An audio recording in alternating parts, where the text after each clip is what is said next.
Comfortable? जी sir.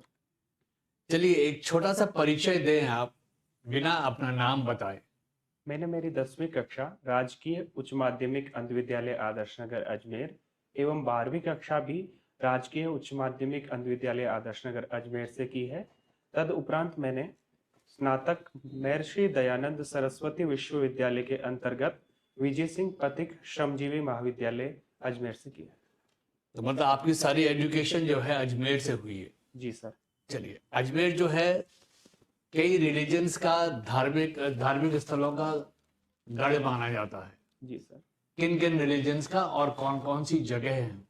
Sir Hindu religion का है एक तो, जो कि पुष्कर, और मुस्लिम रिलीजन का अजमेर शहर में दरगाह है।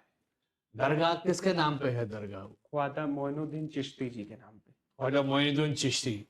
और जो हिंदुओं के लिए है पुष्कर, वो वहाँ क्या क्या मशहूर है? सर एक तो ब्रह्मा जी का मंदिर है, और एक सावित्री माता जी का मंदिर है, और एक तीर्थ के रूप में पुष्कर झील का है। ऐसा क्यों माना जाता है कि हिंदुस्तान में, भारत में सिर्फ एक ही मंदिर है जो ब्रह्मा जी का, वो पुष्कर में है? क्या ये सही है? सर मुझे इसके बारे में कंफर्म जानकारी नहीं है, माफी चाहता हूँ। कोई बात नहीं। अभी आपने ब्रह्मा जी का नाम लिया, अभी न्यूज में आपने सुना होगा, म्यांमार में अर्थक्वेक आया था, भूकंप आया था, सुना आपने जी सर। खबरों में? जी सर। तो वहां पे जो भारत ने रसद भेजी है, हेल्प भेजी है, जी सर। मालूम है आपको? जी जी सर। हाँ, तो उस ऑपरेशन का नाम क्या है? सर उसका ऑपरेशन का मैं पढ़ के नहीं आया, माफी चाहता हूँ सर। बहरहाल उस ऑपरेशन का नाम भी ऑपरेशन ब्रह्मा है। Thank you sir. ऐसा क्यों कहा जाता है? उनका नाम ऑपरेशन ब्रह्मा क्यों रखा? सर इसका यही कारण होगा कि ब्रह्मा सृष्टि के निर्माता है, और जब विपरीत परिस्थितियों में जब भारत देश मदद कर रहा है, तो एक तरह से सृष्टि की जो सृजन है उसके लिए, बेहतर सृजन के लिए रखा गया होगा। बिल्कुल ठीक बोला आप। अच्छा, आपको हिंदी लिटरेचर पढ़ी हुई है आपने जी सर। 12th क्लास में, और ग्रेजुएशन आपकी किस में है?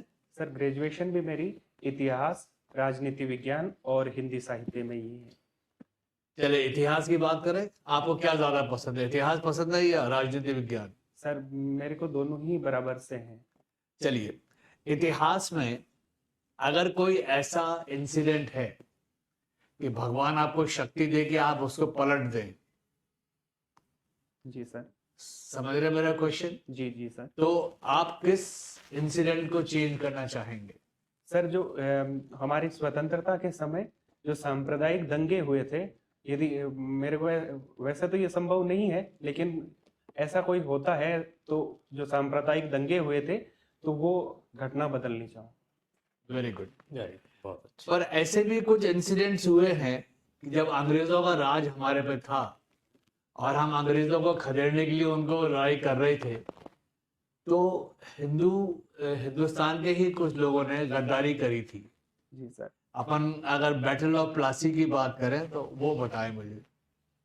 सर बैटल ऑफ प्लासी के बारे में मुझे ज़्यादा जानकारी नहीं है, माफ़ी चाहूँगा सर, मैं पढ़ूंगा इसके बारे में। ठीक है। अजमेर के, फिर वापस लौट के आते हैं अजमेर, पृथ्वीराज चौहान। जी सर। ठीक है, पृथ्वीराज चौहान को हराने के लिए फिर किसी ने गद्दारी करी थी। जी सर। इंसिडेंट मालूम है आपको वो? जी जी सर। वो बताएं। सर पृथ्वीराज चौहान थे, जब गौरी से युद्ध हो रहा था, तो उनके आपसी जो थे वो जयचंद थे, उन्होंने उनके साथ गद्दारी की थी। उनके एक कवि थे चांद बरदाई, उनके बारे में मालूम है आपको? जी सर। उनकी एक बड़ी मशहूर कविता भी है, वो क्या है? सर वो जब गौरी से युद्ध होता है, और गौरी जब सर सार बता दूं, सारांश ही बता दूं सर हाँ, सारांश बता दीजिए आप खाली। जब गजनी में पृथ्वीराज चौहान को गिरफ्तार कर रखा था, तो तब उन्होंने लिखा था कि मतलब उन्होंने शब्दों के माध्यम से एक दोहा बना के बोला था कि जिससे जो गजनी था उसकी दूरी पृथ्वीराज चौहान से निश्चित दूरी बताई थी, कि यहाँ आप तीर चला के आप उनको मार सकते हैं, तो शब्द भेदी बाण चलवाया था उन्होंने। बहुत बढ़िया। ऐसे ही खिलजी, मेरा आखिरी क्वेश्चन है आपका, खिलजी का नाम सुना होगा आपने। जी सर। रानी पद्मावती से कनेक्टेड है वो जी सर। इंसिडेंट। एक खिलजी और थे जिन्होंने नालंदा विश्वविद्यालय में कुछ गड़बड़ी करी थी। जी सर। दोनों के बारे में मालूम है आपको? जी सर। आप बताएं दोनों। सर जो अलाउद्दीन खिलजी थे, उन्होंने ऐसा कहा जाता है कि पद्मिनी का चेहरा पानी में देखा था और उस कारण से उनकी जो सौंदर्यता थी रानी पद्मिनी जी की, उससे आकृष्ट होके एक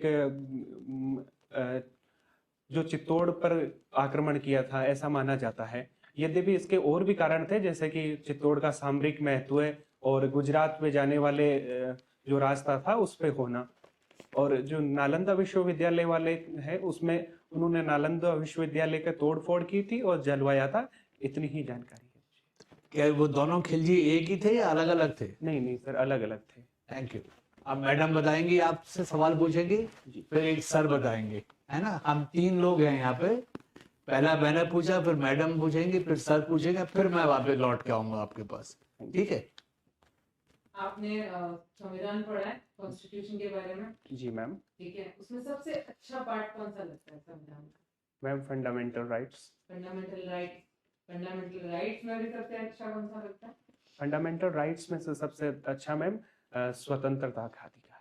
ठीक है, अगर मैं कहूँ आपको आजादी दी जाए कि कोई एक फंडामेंटल राइट हटाना है, तो आप कौन सा हटाना चाहोगे? मैम यदि मुझे ऐसा मिले तो मैं विनम्रता से कहना चाहूंगा कि फंडामेंटल राइट्स में बढ़ोतरी ही करेंगे, ना कि हटाने का। Very good. क्या बहुत अच्छा आंसर। आप जो आपकी स्पेशल एबिलिटी है, ठीक है, जो आप अपने मन की आंखों से देख पाते हो, इतना एफिशिएंटली हम लोग नहीं देख पाते, ठीक है, लेकिन एक जनरल परसेप्शन है, आपके साथ में जो आपके सहकर्मी होंगे, आप एक प्रशासनिक अधिकारी बन जाते हो, उसके बाद में अगर आपकी ये जो स्पेशल एबिलिटी है, दृष्टिबाधिता जो है, उसके कारण आप पर संदेह करते हैं आपकी दक्षता पर, जी मैम। उस चीज को आप कैसे टैकल करोगे? मैम बतौर उनके सामान्य व्यक्ति होने और मेरे दृष्टिबाधित होने के कारण उनके मन में जो परसेप्शन आया है वो केवल और केवल इस कारण से है कि उनके पास किसी दृष्टिबाधित व्यक्ति ने पहले काम किया नहीं है। तो मैं वहां पे मेरा बेस्ट देने का प्रयास करूंगा और उन्हें कन्विंस करने का भाई किस तरह से मैं काम कर सकता हूँ, कि जैसे कि वो मतलब फाइलिंग में कह सकते हैं कि आप लिखेंगे कैसे, पढ़ेंगे कैसे, तो मैं कहूंगा कि जब तकनीकी का दौर है और जब ई फाइलिंग हो रही है तो सारा स्क्रीन रीडर से मैं पढ़ लूंगा, और जो लिखने की बात है तो वो तो अब तक एआई के जमाने में, और एआई से पहले भी टाइपराइटर पर ब्लाइंड टाइप करते रहे हैं, तो ये कोई इश्यू नहीं है। और उनके भी मन में जो ये परसेप्शन बना है वो उनके सामने किसी ब्लाइंड व्यक्ति ने काम किया नहीं है, तो मैं काम करूंगा तो ये स्वतः ही दूर हो जाएगा। गुड। आप ब्लाइंड क्रिकेट खेलते हैं, है ना? जी मैम। जनरल क्रिकेट जो होता है, नॉर्मल क्रिकेट और ब्लाइंड क्रिकेट, इसमें टेक्निकल क्या डिफरेंस है? टेक्निकली मैम जैसे पिच की जो दूरी वगैरह वो सेम होती है, स्टंप की हाइट भी सेम होती है, ग्राउंड का जो है वो भी वेरिएशन वो ग्राउंड पे करता है, लेकिन जो मेन अंतर है वो जैसे कि एक तो गेंद होती है वो अंडर आर्म फेंकी जाती है कि ना कि ईयर आर्म। जब अंडर आर्म फेंकते हैं तो जो बॉल बनी होती है वो प्लास्टिक से, कठोर प्लास्टिक से बनती है, उसमें छर्रे इंजेक्ट किए जाते हैं जिससे वो जब अंडर आर्म फेंके तो वॉइस क्रिएट करे और उसको सुनकर स्ट्रोक खेला जा सके। दूसरा अंतर यह है कि सामान्य क्रिकेट में जो शॉट खेले जाते हैं उनकी वैरायटी बहुत होती है, जैसे कि स्वीप शॉट है, अपर कट है, स्ट्रेट ड्राइव है, लेकिन जो ब्लाइंड क्रिकेट है उसमें अधिकांशतः स्वीप शॉट खेले जाते हैं। दूसरी बात कि तीसरा जो मेन अंतर है, ब्लाइंड क्रिकेट में कैटेगरीज 3 बनाई जाती है, प्लेयर 11 होते हैं लेकिन कैटेगरीज 3 होती है, और जबकि नॉर्मल क्रिकेट में एक ही कैटेगरी, 3 कैटेगरी बनती है, B1, B2, B3। ये विजन के आधार पे बनती है कि किसी का 100% या बिल्कुल हल्का दिख रहा है तो वो B1 में, और जिसकी डिसेबिलिटी लगभग 70-60 के आसपास है B2, और जिसकी डिसेबिलिटी 40 के आसपास है वो B3 में खेलता है। ठीक है, आप एक प्रशासनिक अधिकारी बनते हो, उसके बाद में जब आपका फील्ड में डिप्लॉयमेंट होता है, आपकी 3 मुख्य प्राथमिकताएं क्या रहेंगी, क्या क्या करना चाहोगे? मैम सर्वप्रथम जिस ऑफिस में मुझे काम मिलेगा उस ऑफिस को समझना कि यहाँ के कार्य और रोल और रेस्पॉन्सिबिलिटीज क्या है। दूसरी बात, ये समझने के बाद वहाँ का जो पेंडेंसी है उन कार्यों को निपटाना, और फिर जो उस के अंतर्गत आने वाले जो हितधारक हैं, जो वनरेबल सेक्शंस हैं, उनकी अपलिफ्टमेंट के लिए काम स्टार्ट करूंगा। ठीक है, अगर आपको 2 शब्दों में अपने आप को डिफाइन करने के लिए कहा जाए तो कौन से 2 शब्द होंगे? 2 शब्दों में ma'am, try with disability. Sorry, ma'am, try with disability कि भाई विकलांगता है पर इसके बाद भी प्रयास। गुड। ओके, डियर ऑफिसर, आपने जवाब बहुत सुंदर, आप आगे बढ़ रहे हो। आपके इस योग्यता में आर्टिफिशियल इंटेलिजेंस का उपयोग बहुत ज़्यादा हो सकता है। जी सर। आप कैसा लेते हो उसको? अभी कोई नाम सुने हैं आपने आर्टिफिशियल टूल्स का? जी सर। कौन कौन से? सर, आर्टिफिशियल इंटेलिजेंस में जो जब से तकनीकी आई है तब से दृष्टिबाधित वर्ग का जीवन काफी एफिशिएंट होता जा रहा है। जैसे अभी चैट जीपीटी है तो उसमें कोई एक्सेसिबिलिटी के इश्यूज नहीं है, वो कम्प्लीटली एक्सेसिबल है, जिसके साथ ब्लाइंड काम कर सकता है। Very good. जेमिनी है, डीप सेक है। वेरी गुड, अच्छी बात है। इसके लिए कम से कम आपको अब तो ज़्यादातर मैटर आप उसको बोल दोगे और वो पढ़ के सुना देगा आपको। जी जी सर। वेरी गुड, बहुत अच्छा, ये आपकी बहुत हेल्पफुल है। अगर आपको मान लो एक असाइनमेंट मिलता है किसी ऑफिस में जो कि इस योग्यता वालों को बहुत ज़्यादा दिया जा रहा है और वो अच्छा काम कर रहे हैं, जैसा कि आपने मैडम साहिबा को बताया था, सर को भी बताया था, वो क्या काम है कि जैसे आपको जो पब्लिक ग्रीवेंसेस है वो सौंप दिया जाता है जी सर। और वो बहुत तरीके से आपको आगे सौंपना होता है वो फील्ड ऑफिसर्स को। जी सर। तो उसमें आप कैसे काम करोगे? जैसे कहीं से फ़ोन आया कि साहब बहुत दिनों से शिकायत आ रही है कि पानी उस मोहल्ले में नहीं जा रहा, और वो शिकायत भी कर रहे हैं। कई बार कोई आदमी कहता है कि साहब मेरा बंटवारे का केस पेंडिंग है, एसडीएम के साहब के पास में बंटवारा हो नहीं रहा है, ऐसे केस आते हैं। जी सर। तो आप कैसे डील करोगे उनको? सर, सर्वप्रथम मैं पता करूंगा कि इस मामले से जुड़े हुए हितधारक कौन कौन से हैं। जैसे कि पानी की समस्या है तो वहाँ पानी नहीं जा रहा है, तो वहाँ के एक तो कि ये रिपोर्ट वास्तविकता में वहाँ नहीं जा रहा है, इसका पता लगाऊंगा। और यदि वास्तविक तौर पे नहीं जा रहा है तो जो भी रेस्पॉन्सिबल ऑफिसर्स जो सहयोगी हैं पीएचईडी के उनसे मैं जैसे वाटर बॉक्स वाले उनसे बात करूंगा कि ये पानी क्यों नहीं जा पा रहा है, इसकी वास्तविकता और इसको सॉर्ट आउट किया जाए। वेरी गुड, बहुत अच्छा। ऐसे ही जब कोई आदमी का कलेक्ट्रेट में जाता है या एसडीएम साहब के पास जाता है, उसकी बात सुन ली जाती है और कुछ काम आगे बढ़ जाता है, तो भी उससे बहुत सेटिस्फेक्शन होता है, चाहे काम किसी के नेचर हो।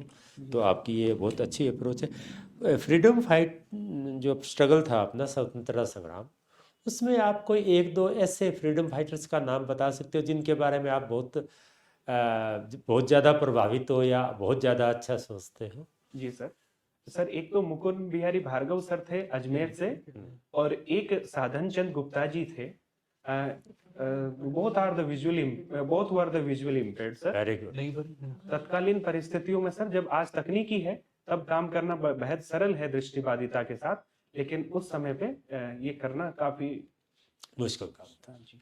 आपने बहुत ही सर, जो चेयरमैन साहब हैं, इनके एक प्रश्न का बहुत अच्छा जवाब दिया था। पार्टीशन का जो दर्द है अपना, जो सांप्रदायिक दंगे हुए उनमें, क्या उनको रोका जा सकता था उस समय? आपने हिस्ट्री पढ़ी है, बैकग्राउंड्स को। सर, तत्कालीन परिस्थिति जैसे आप ये तो समझे होंगे कि भाई पढ़ते हैं तब ये निकलता है कि महात्मा गांधी और जवाहरलाल नेहरू दोनों ने इस बात की कल्पना नहीं की थी कि पार्टीशन पर इतना खून खराबा हो जाएगा, नहीं तो वो आज़ादी के लिए भी शायद सहमत नहीं होते। जी जी सर। सर, इसमें यदि अंग्रेज भी नॉन कोऑपरेशन पे थे और जो मुस्लिम लीग थी उसका रवैया थोड़ा सा बेकार हो चुका था, तो शायद ऐसा कर पाना संभव नहीं रहता कि बिल्कुल इन दंगों को रोका जा सकता था। ये हो सकता था कि तीव्रता कुछ कम हो सकती थी, लेकिन रोकना मुश्किल काम था। हिंदी में आपने कोई रश्मि रथी पढ़ी कभी? कोई थोड़ी बहुत सुना है नाम या कोई थोड़ा बहुत सर, ज्ञान? ये रामधारी दिनकर सर की वेरी गुड, बहुत अच्छा। हाँ हाँ, बोलिए। उनकी पुस्तक है। किसके बारे में है ये? सर, माफी चाहूंगा, मैं अभी रिकॉल नहीं कर कृष्ण भगवान जब जाते हैं जी सर। कौरवों की सभा में, जी सर। पॉलिटिकल साइंस में अभी अपने जो 26 जनवरी 1950 को पहली बार हुआ था जी सर। और लागू हुआ था, अब 75 साल हो गए। जी सर। काफ़ी इम्पोर्टेंट है ये घटना। जी सर। एक दो क्वेश्चंस इस पे आ सकते हैं। जी सर। इस बार चीफ गेस्ट कौन थे ये थोड़ा आप पता कर लेना, आपको ध्यान हो तो आप बता भी सकते हैं, हमें अच्छा हाँ लगेगा। सर, मैं पता कर लूँगा। ठीक आपसे। आप मुझे 3 बड़े बड़े हिंदी कवियों के नाम बता सकते हैं? जी सर, प्रेमचंद जी, जयशंकर प्रसाद। प्रेमचंद जी कवि थे या लेखक? माफी चाहूंगा सर, लेखक थे। हाँ, सर, जयशंकर प्रसाद, रामधारी सिंह दिनकर और Mahadevi Verma. Good, very good. पर आप ये बताइए, ये बहुत पहले अरसे तो इन्होंने अभी लिखना शुरू किया, मतलब आज से करीब 50 साल पहले। जी सर। पर इनके बाद में अभी तक कोई भी इतना बड़ा कवि नहीं आया है पिछले करीब 50 साल में। ऐसा क्यों है? सर, एक तो जैसे इन कवियों ने स्वतंत्रता की और जो ललक थी उस पे भी लिखा, और उसके पश्चात कवि नहीं आने का मुख्य कारण शायद हमारा हिंदी को प्रोत्साहन नहीं देना, और उससे ज्यादा हमारा एक तो हास्यप्रद कविताओं की तरफ और गूढ़ जो कविताएं हैं उनकी जगह जो रोमांस और हास्य ने ले ली है उसकी तरफ बढ़ जाना, और एक अंग्रेजी साहित्य की तरफ बढ़ जाना भी कारण लगता है मुझे सर। Very good. चलिए, मॉडर्न कवि में आपने कुमार विश्वास को सुना है? जी सर। कैसे लगते हैं वो आपको? सर, अच्छा लगता है। एक मनोज मुंतशिर का नाम सुना है? हाँ जी सर, वो कैसे लगते हैं? वो भी अच्छे लगते वेरी गुड। चलिए, आपका इंटरव्यू पूरा हुआ, ठीक है? हैं। अब आप बैठिए, आप बैठिए, अभी है ना? आपको लेके जाएंगे बाहर, जी है ना? हाँ। या फिर चलिए हम आपको फीडबैक हाथ पे हाथ दे देते हैं। जी जी सर।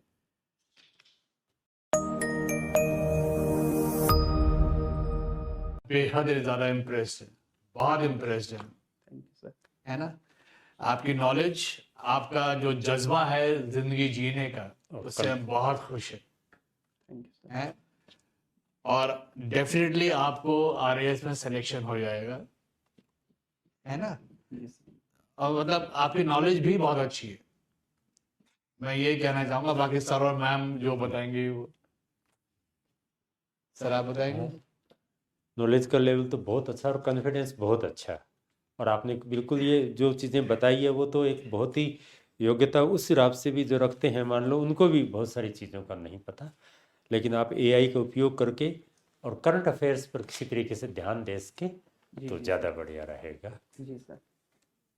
न्यूज़पेपर्स के माध्यम से। जी आपको एक नॉर्मल सा क्वेश्चन मेरे दिमाग में आ रहा था, पूछ रही थी। आप जब क्रिकेट खेलते हो ना, तो जितने भी इक्विपमेंट्स आपको दिए जाते हैं उनमें से कोई ऐसा इक्विपमेंट है जिससे आप खुद को रिलेट कर सकते हो? मैम, नहीं नहीं? नहीं।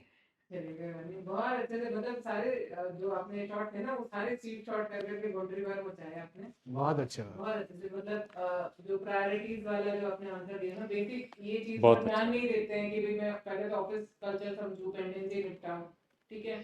सीधी बड़ी बड़ी बातें की जाती हैं। और कॉन्स्टिट्यूशन वाला भी बहुत सुंदर आंसर था आपका कि भाई ऐड ही करने को बोला जाएगा, फंडामेंटल राइट्स में हटाएं क्यों? जी मैम। और एक दो चीज, जैसे आप कई बार ना बहुत जल्दी सॉरी बोल रहे हो, हाँ जी मैम। है ना, कि जी माफी चाहते हो, थोड़ा पॉज लेके कोशिश करो सोचने की, हो सकता है याद आ जाए। हाँ जी वो मैम। एकदम से सवाल जब आता है ना तो कई बार तुमको नहीं याद आता है, जी लेकिन मैम। अगर एक दो या 2 सेकंड का आप अगर पॉज लेते हो, देखो 10 सवाल आप बड़े अच्छे से आंसर कर रहे हो, 2 सवाल के लिए अगर आप पॉज लेते हो तो वो बुरा नहीं माना जाएगा, ठीक है? पॉज लेकर सोचो, याद आ जाएगा, नहीं याद आए तो फिर बाद में आप बोलो कि सर मैं रिकॉल नहीं कर पा रहा हूँ, ठीक है? तुरंत ही वो आप तो जीजी विशा जिसको बोलते हैं उसका एक वो पर्याय वो, उसके बाद अगर आप तुरंत ही हथियार डाल दोगे तो एक थोड़ा सा लगता है कि थोड़ा ट्राई करना चाहिए। आप ये भी कह सकते हैं सर मैं थोड़ा सोच के बोलूं, आप फिर सोचिए, जी सर। सोचने में अगर याद आ जाता है उत्तर जी बहुत अच्छी बात है, नहीं तो आप कह सकते हैं सर मुझे ध्यान नहीं आ रहा, जी सर। है ना? ये कोशिश, क्योंकि कहते हैं ना कोशिश करने वालों की हार नहीं होती। जी सर। किसने लिखा है ये? सर, ये लिखा था सर, हरिवंश बच्चन राय। एक्चुअली हरिवंश जी राय बच्चन का नहीं है, ये जनरली एक परसेप्शन है कि उन्होंने लिखा है, ये जी उनका नहीं है ये। एनीवे, आप अपनी फैमिली को भी हमारी तरफ से बहुत सी शुभकामनाएं दीजिए।